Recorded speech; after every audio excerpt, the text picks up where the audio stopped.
goals, reaching goals. You can't put the value in words. We did it together.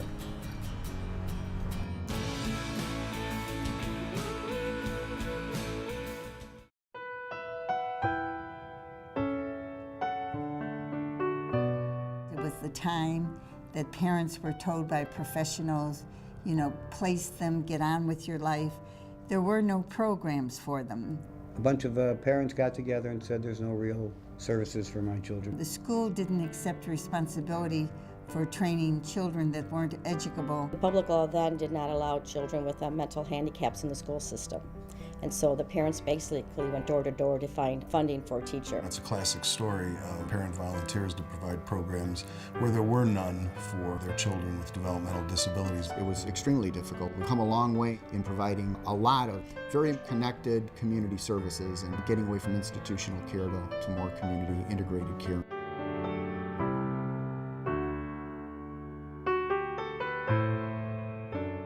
Intersect for Ability was really driven by some forces in the developmental disabilities community. People have really realized that becoming collaborative and working closely with one another has a larger payoff for their own agency, for the network at large, and for the people they serve. We have 10 organizations that have come together and are truly sharing resources, sharing knowledge, and basically working for one goal. We are all going to be stronger when we work together. The Coleman Foundation has just been amazing in terms of their insight. We kind of recognized that the foundation was receiving a lot of requests from organizations that serve individuals with developmental disabilities. We really listened and heard a lot of opportunities and challenges that were similar across these organizations.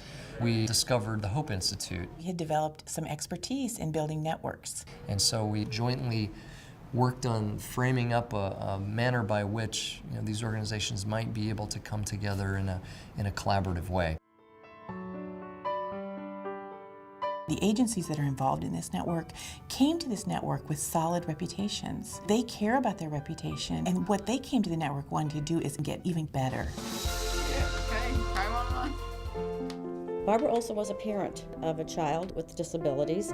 She and her husband started this parent group of other parents who had children with disabilities. In the last 20 years, we've really done a nice job offering an array of services to our teens and adults. So we really try to think out of the box here and find things that they can do that actually really helps our participants reach some of those goals. We have a lot of different jobs that they do here on site, and we have a couple of businesses that help fund our program and keep us going in the state.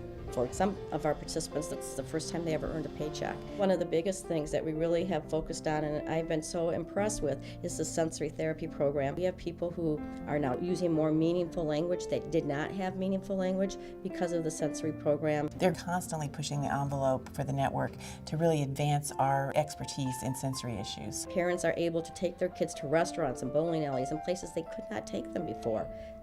That's when we know we're doing what we're supposed to be doing. It's really important to us that the community knows what abilities our participants have. We really focus on their abilities and not disabilities.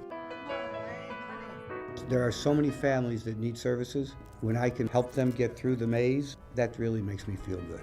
It's amazing to me. I've been here 16 years. When I came here, there were about 450 people, and now we're serving 3,300 families annually in a time when the need is even greater. You come in here residentially, we literally can have you all the way through your life. The CAP program is pretty unique right now because there is not sufficient funding for it.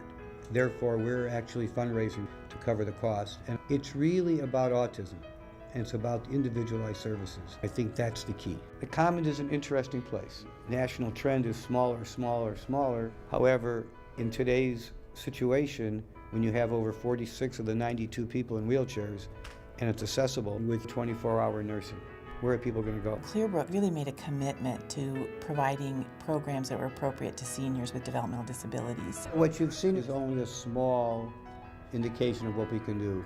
Clearbrook's goal is to serve people to their fullest potential.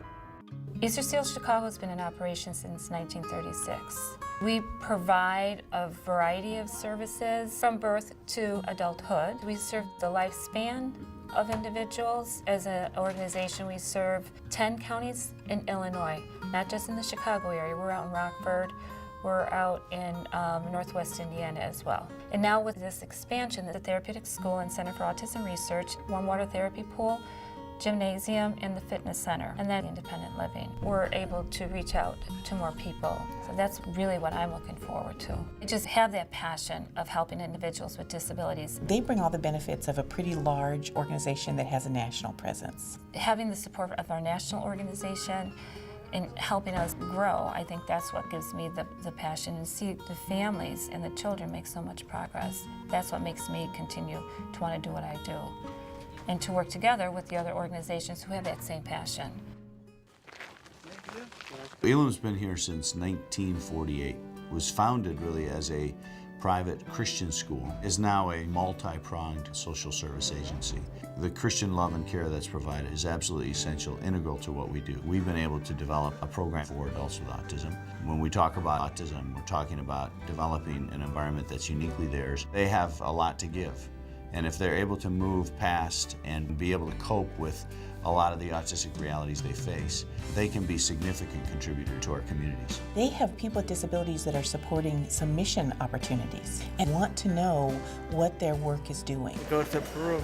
They're learning about the people they're serving. Keep in touch with you. And that service is important to them. We exist to try and stimulate a level of independence. They add a rich dimension to the feeling of community. When one of our adults is able to do something that they've never been able to do before, then the joy that just emanates from them is a tremendous reward. Helping Hands Center started in 1955, and it's grown to where we are now, serving over 500 families in over 70 suburbs. Helping Hands Center really focuses on quality and a lot of individual comprehensive care and programs. We have the flexibility to specify what their developmental goals are. Our mission is to help people achieve their highest level of independence. We work closely with the family members to keep our staff active and understanding the specific needs, not just of the client, but the whole family together. It takes a special staff person to understand that role and to do that completely. What I'm proud of is the fact that the individuals we're serving are happy. They're expanding themselves on a daily basis, they're improving their lives, and we're a part of being able to help them have those opportunities. We do a great deal, but it really just scratches the surface of all of the programs and services that we can offer for people with developmental disabilities and their families. Helping Hand is another organization that has really done a lot. Our motto is service for life, and so we really do comprehensively look at where they are in their life and where they're going to go, and we serve from babies up through senior citizens. Hi there, come on in, welcome to Little Friend. The center is a place that does a variety of things. We're kind of the hub for training and programming and consulting for our agency, both for children's services and adult services, and working with people with autism, but also folks with developmental disabilities. We really want to teach these kids their life skills. What we do is we do lots of visuals. So what you can see over here is we have visuals here for everything. That approach has been kind of integrated throughout our agency. Little Friends has developed a core autism training, and every one of our network partners has been involved in that. One of the things about the center is that this is probably one of the best diagnostic clinics in the country for diagnosing individuals on the autism spectrum. We opened the first group home for kids with autism in the state of Illinois. With intensive treatment and early diagnosis, the prognosis for kids with autism can be so much better. To have talented people that we've got throughout this agency translate that ability into the things you see every day. That's what your career is about. That's how you mark success. And it's very, very rewarding. Misericordia North began in 1976 with 39 children. Today we're blessed to have the Misericordia Heart of Mercy Center, where we share life with 600 children and adults. We created our own programs. Today there are professionals interested in our population. I do think faith plays a major role because we believe, we're believers. We have a beautiful art program. I say they could lock me up for a year and I couldn't do what they do. I think everyone has a need to be creative, and that's a beautiful, beautiful gift that our teachers give to them. Misericordia kind of speaks for itself. It's really a mainstay in the Chicago area. The bakery and the packaging, that's another way that we're reaching the public. When the opportunity is theirs, Many people with disabilities can do very productive work. We're trying to make the environment attractive for them, that's life-giving for them, and those areas play an essential part in making this real. And the residents just shine with pride. It's kind of the story of a lot of agencies that we're interacting with. We just kind of grew up with our kids. We started PACT with 5 kids and 6 teachers. We thought, well, okay, we'll get these guys through the year or so, we'll find another place that we'll take them, we'll transition them, and then we'll all go do other things. And 18 years later, we're still here. I think what makes us unique is that we now have such a range of services, and we try really hard to stay with a child from when they enter until they don't need us anymore. And they're sort of on the cutting edge of community engagement.